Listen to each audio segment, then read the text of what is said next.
Frères et sœurs, que la grâce et la paix vous soient données de la part de Yahweh, notre Dieu et Père, et de Yeshua, notre Seigneur et Sauveur. Père, avec le psaume 119, verset 160, nous professons que le fondement de ta parole est la vérité, et que toutes les lois de ta justice sont éternelles.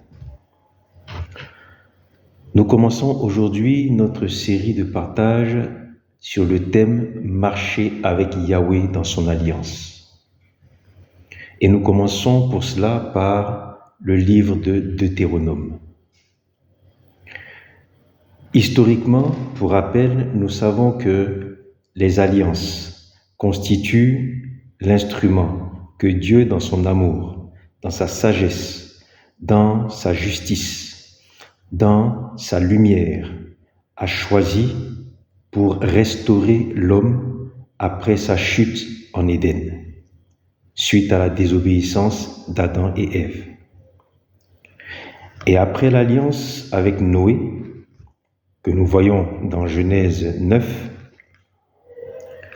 Dieu a établi deux principales alliances, dont la dernière, en Jésus-Christ, est celle dans laquelle nous sommes actuellement et qui nous conduira jusqu'à la fin des temps, jusqu'au retour glorieux de notre Seigneur et Sauveur Yeshua. Mais avant cette alliance, il y a eu une première alliance. Et pourquoi est-il important que nous puissions être enseignés sur cette première alliance? Parce que Christ, Jésus, dans Matthieu 5, pendant le sermon sur la montagne, a dit qu'il n'était pas venu pour abolir la loi étant le fondement de la première alliance, mais qu'il est venu pour l'accomplir.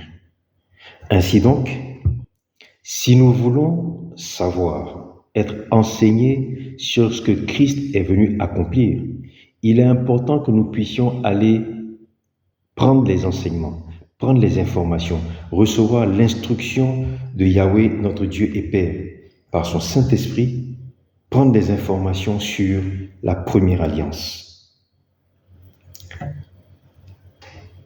Yahweh a promis à Abraham, comme récompense à son obéissance et à sa fidélité, que la postérité d'Abraham, 400 ans ou 500 ans plus tard, viendrait prendre possession de la terre sur laquelle se trouvait Abraham.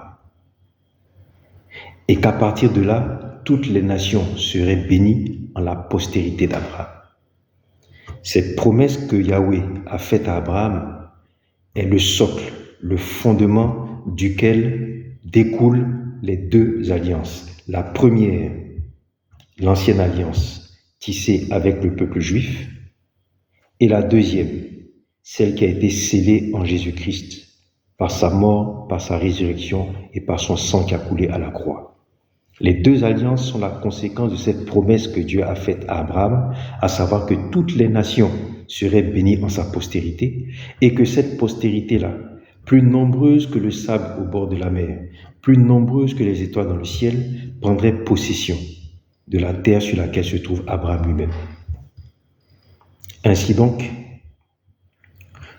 il est important que nous comprenions le fondement, le mode d'emploi de l'ancienne alliance, ce qui nous permettra de comprendre le mode d'emploi et le fonctionnement de la nouvelle alliance, alliance en Yeshua, notre Seigneur et Sauveur, qui est venu pour accomplir la loi, c'est-à-dire le fondement de l'ancienne alliance, et qui n'est pas venu pour l'abolir. Voilà pourquoi donc nous commençons par le livre de Deutéronome, et à la suite duquel, quand nous aurons fini d'être enseignés par ce livre, nous irons voir maintenant le mode d'emploi de la nouvelle alliance à travers les évangiles et les épîtres. Que la grâce et la paix de Yahweh, notre Dieu et Père, et de Yeshua, notre Seigneur et Sauveur, soient votre partage au quotidien. Nous commençons donc l'étude du livre de Deutéronome en commençant par le chapitre 1. Deutéronome 1. Il est écrit, verset 1. Voici les paroles que Moïse adressa à tout Israël de l'autre côté du Jourdain, dans l'Araba, Il faut savoir que lorsqu'on dit que Moïse s'adressait à tout Israël, c'est l'ensemble du peuple qui était réuni. Or, lorsque l'on se fie au livre de Nombres 26, au verset 51, il est écrit que le nombre des enfants d'Israël était d'environ 601 000. Et lorsqu'on ajoutait les Lévites, donc Nombre 26, verset 57, on arrivait à un nombre total d'environ 624 000. Ces 624 000 concernent les hommes en âge adulte, c'est-à-dire les hommes au-delà de 20 ans. Donc lorsqu'on dit que Moïse s'adressait à tout Israël, il faut savoir qu'il s'adressait d'abord aux hommes d'âge adulte, c'est-à-dire 20 ans et plus, au nombre d'environ 624 000, auxquels il fallait ajouter les adolescents, les enfants et les femmes. Donc, Moïse adresse ses paroles à tout Israël, c'est-à-dire à plus d'1 million de personnes.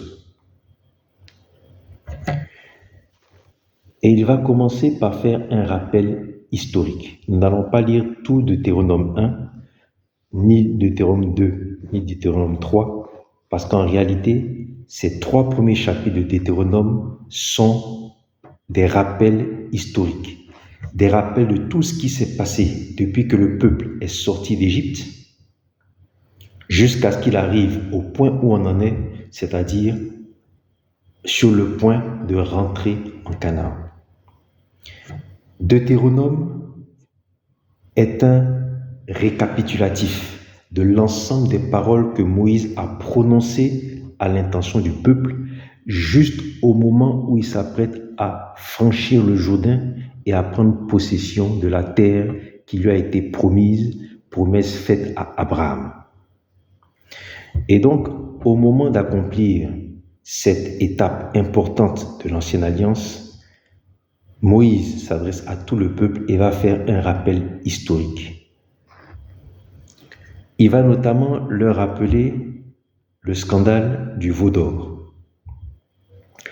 Il va également leur rappeler le refus de rentrer 38 ans auparavant sur la terre promise, alors que 12 espions étaient partis voir la terre promise, étaient allés voir Canaan et étaient venus faire un compte-rendu. On trouve cela dans Nombre 13. De ce compte-rendu-là, suite à ce compte-rendu, le peuple a décidé de ne pas rentrer en Canaan parce qu'il y avait des géants. Et donc, Moïse va passer 3 versets à rappeler au peuple tout ce qui s'est passé et surtout toutes les fois où ce peuple-là a renié Dieu, a désobéi à Dieu jusqu'à subir la colère de Dieu qui l'a fait errer 38 ans dans le désert. Ce rappel historique est important parce qu'il va confronter la réaction, le comportement, l'attitude du peuple juif face à Dieu. Il va confronter cette attitude-là avec celle qu'Abraham a eue. Abraham qui lui a manifesté de l'obéissance, a manifesté une obéissance absolue à Yahweh, l'Éternel, Dieu Tout-Puissant. Le rappel historique ici a donc une importance fondamentale.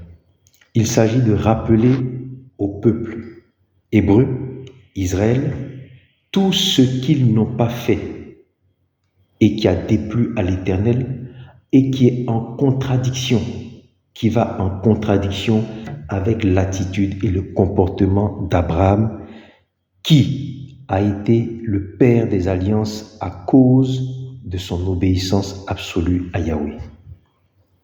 Et donc, vous pourrez lire Deutéronome 1, Deutéronome 2, Deutéronome 3, où Moïse prend soin de bien faire comprendre au peuple hébreu les conséquences terribles de la désobéissance.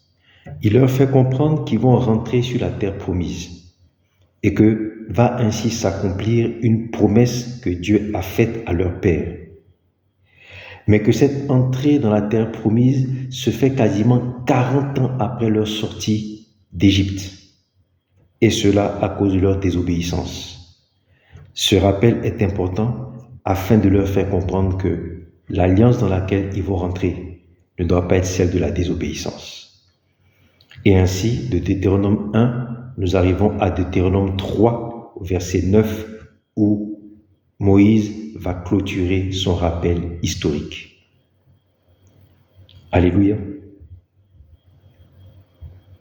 Frères et sœurs, pour nous qui sommes dans la nouvelle alliance, comme pour ceux qui vont entrer dans la nouvelle alliance, il est très important que nous ayons à l'esprit tout ce que nous faisons ou tout ce que nous avons fait qui n'a pas été pour la gloire de Yahweh, notre Dieu et Père, et de Yeshua, notre Seigneur et Sauveur, afin de ne pas accomplir ces mêmes erreurs-là.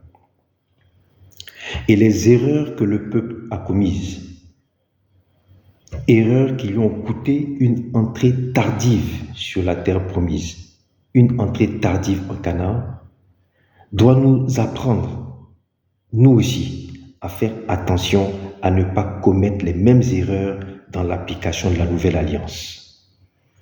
Lire Deutéronome 1, Deutéronome 2, Deutéronome 3 est un puissant enseignement pour nous apprendre à marcher dans l'obéissance à Yahweh. Sinon, nous aurons à en subir les conséquences exactement comme le peuple l'a subi. Frères et sœurs, que la grâce et la paix vous soient données de la part de Yahweh, notre Dieu et Père, et de Yeshua, notre Seigneur et Sauveur.